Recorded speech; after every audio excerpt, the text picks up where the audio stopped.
অসমীয়া ভাষা সংস্কৃতিৰ লগত কংগ্ৰেছৰ কোনো সম্পৰ্ক নাই। এইটোকে তেওঁলোকে আজি বাজপেয়ী ভৱন জনোৱাৰ ফটো এটা দি টুইট কৰিছে। আমাৰ অসমীয়া মানুহৰ বাবে বিহু আমাৰ এটা জাতীয় উৎসৱ। মেজি আমি কিয় জ্বলাওঁ? কাৰণ জুইৰ বা অগ্নিয়ে অমংগল বা আন্ধাৰক ধুই যাওঁ। মেজি জ্বলোৱাৰ পৰিৱৰ্তে কাৰোবাৰ ঘৰ, কাৰোবাৰ বিল্ডিং, কাৰোবাৰ অফিচ, এইটো বিহুৰ মানসিকতা নহয়, এইটো হিংসাৰ মানসিকতা, এইটো ঘৃণাৰ মানসিকতা।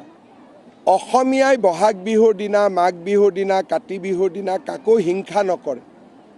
আমি এটাই কামনা কৰোঁ যে সকলো পৰিয়ালৰ পৰা মেজিৰ জুয়ে অমংগল আঁতৰাই লৈ যাওক। মেজিৰ জুয়ে প্ৰতিগৰাকী মানুহৰ পৰা দুখ আঁতৰাই লৈ যাওক আৰু মেজিৰ জুয়ে সকলোৰে ঘৰ সংসাৰ পৰিয়াল উজ্বলাই তোলক। মেজিৰ উদ্দেশ্য, মেজিৰ জুইৰ উদ্দেশ্য ঋণাত্মক নহয়। মেজিৰ অগ্নিৰ যিটো অৰ্থ সেইটো হ'ল ইতিবাচক।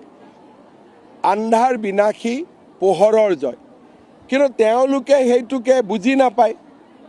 অসমীয়া ভাষা সংস্কৃতিৰ লগত কংগ্ৰেছৰ কোনো সম্পৰ্ক নাই। এইটোকে তেওঁলোকে আজি বাজপেয়ী ভৱন জনোৱাৰ ফটো এটা দি টুইট কৰিছে। আমি পদক্ষেপ নলওঁ। মানুহে নিজেই বুজি পাইছে যে কংগ্ৰেছ দলটোৱে মাঘ বিহুৰ ভোগালীৰ উৰুকা একো বুজি নাপায়। তেওঁলোকে খালি মিয়াক বুজি পায়।